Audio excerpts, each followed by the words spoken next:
فقہ کی تدوین و تعلیف کے بعد وجود میں آیا، بلکہ اس سے مراد حضرت علی رضی اللہ تعالیٰ عنہ اور حضرت امیر معاویہ رضی اللہ تعالیٰ عنہ کے درمیان اختلاف کے وقت حضرت علی کی خلافت کی سیاسی حمایت کے طور پر پیدا ہونے والا گروہ ہے۔ دوسرا طبقہ بنو امیہ کی حمایت پر وجود میں آیا۔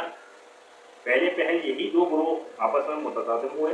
اسی دور میں ایک تیسرا طبقہ بھی وجود میں آیا جس نے حضرت علی اور حضرت امیر معاویہ دونوں کی مخالفت کی۔ اس طبقے نے ان دونوں ہستیوں کے خلاف ایک مسلح کشمکش کا آغاز کیا۔ یہ طبقہ خوارج کہلاتے ہیں۔ یہ خارجی نماز، روزے اور زکوٰۃ کے پابند تھے۔ نوافل، تہجد، کثرت ذکر اور کثرت تلاوت جیسے اعمال بھی بجا لاتے تھے۔ انا حکم اللہ الا اللہ کی حکمرانی کا نعرہ بلند کرتے تھے، لیکن معاذ اللہ حضرت علی رضی اللہ تعالیٰ عنہ اور حضرت امیر معاویہ کو واجب القتل اور کافر قرار بلاتے تھے۔ چوتھا طبقہ کثیر صحابہ اور ان کے متبعین کا تھا، جو حضرت علی کی خلافت کو برحق جانتے تھے لیکن حضرت معاویہ کے بارے میں بھی خاموش تھے۔ ہجری کے اختتام سے پناہ مانگنے کا حکم حضرت امام حسین رضی اللہ تعالیٰ عنہ کی شہادت عظمیٰ کی یہ ایک منفرد خوبی ہے کہ حضور نبی اکرم صلی اللہ علیہ وسلم نے اس کی تفصیلات بہت پہلے بتا دی تھی، تا ان کے جائیداد تک سے بعض اہل بیت واقف ہو چکے تھے اور انہیں بخوبی پتہ چل چکا تھا کہ مستقبل میں کیا ہونے والا ہے۔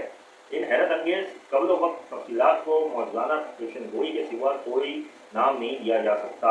یہی وجہ ہے کہ میدان صفین کی طرف جاتے ہوئے راستے میں حضرت علی شیر خدا نے کربلا کے ان مقامات تک کی نشاندہی کر دی تھی جہاں ان حضرات کو شہید ہونا تھا۔ ان واقعات کا بندر عائد جائزہ لینے سے پتہ چلتا ہے کہ حضور نبی اکرم صلی اللہ علیہ وسلم نے دیگر تفصیلات سے کہا بعض خاص لوگوں کے ماؤں سال سے بھی آگاہ کر دیا تھا اور وہ حقیقی طور پر جانتے تھے کہ افسوسناک سانہ کب کبھی پذیر ہونے والا ہے۔ حضرت ابو ہریرہ بھی ان کے خاص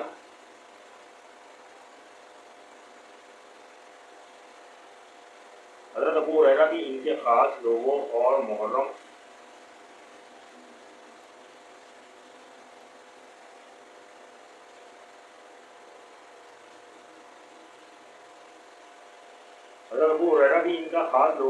میں راز دوستوں میں سے تھے، جنہیں اچھی طرح علم تھا کہ سن 20 ہجری کے اختتام تک سیاسی و ملکی حالات مستقل نہیں رہیں گے بلکہ ان میں نمایاں تبدیلی آ جائے گی۔ حکومت کی باغدور ایسے غیر صلاح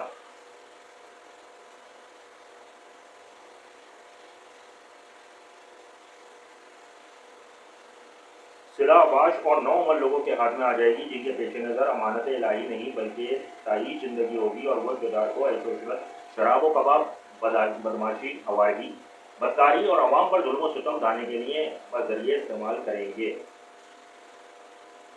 چنانچہ حضرت ابو ہریرہ اکثر یہ دعا کیا کرتے تھے، میں 60 ہجری کے اختتام اور 9 عمر لوگوں کی عمارت سے اللہ تعالیٰ کی پناہ مانگتا ہوں۔ ایک دوسری روایت میں ہے کہ حضرت ابو ہریرہ بازار سے گزرتے ہوئے یہ دعا کیا کرتے تھے، اے اللہ میں 60 ہجری اور بچوں کی عمارت کے زمانے کو نہ پاؤں۔ ان کا مدعا یہ تھا کہ ایک خوفناک دور شروع ہونے والا ہے جس میں اوباش لڑکے سلطنت و حکومت پر قابض ہوں گے، جس سے امت مسلمہ کو ناقابل تلافی نقصان ہوگا۔ ایسے اوباش لڑکوں کے بارے میں حضور صلی اللہ علیہ وسلم نے پہلے سے خبردار فرما دیا تھا۔ اس امت کی ہلاکت قریش کے اوباش نوجوانوں کے ہاتھوں ہوگی۔ میری امت کی ہلاکت قریش کے اوباش نوجوانوں کے ہاتھوں ہوگی۔ بے شک میری امت میں جھگڑا، فساد، بے خوف اوباش نوجوانوں کے ہاتھوں برپا ہوگا۔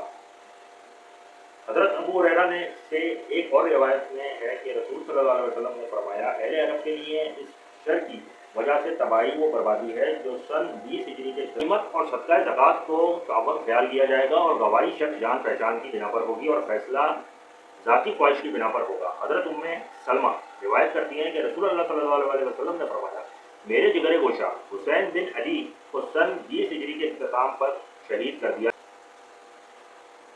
حضور صلی اللہ علیہ وسلم کے اس پیشن گوئی کے مطابق سن 20 ہجری میں قبیلہ قریش کی شاخ بنو امیہ کا اوباش نوجوان یزید بن معاویہ تخت نشین ہوا اور 21 ہجری کے ابتدائی 10 دنوں میں سانحہ کربلا پیش آیا، جس کا واضح مطلب یہ ہوا کہ حضور صلی اللہ علیہ وسلم نے یزید کی حکومت سے پناہ مانگنے کا حکم فرمایا تھا اور بتا دیا تھا کہ یہی وہ شخص ہوگا جو اہل بیت کے خون سے ہاتھ رکھے گا۔ چنانچہ حضور صلی اللہ علیہ وسلم کے حکم کی پیروی میں حضرت ابو ہریرہ یزید کی نوخیز اور لاابالی حکومت اور اس کے ظلم و ستم سے بھرپور دور سے پناہ مانگا کرتے تھے۔ چنانچہ آپ کی دعا قبول ہوئی اور آپ 1 سال پہلے ہی فوت ہو گئے۔ 2 خنجروں میں سے نیزے بالوں میں گر گئے، ثنا حسین اشو بالوں میں گر گئے۔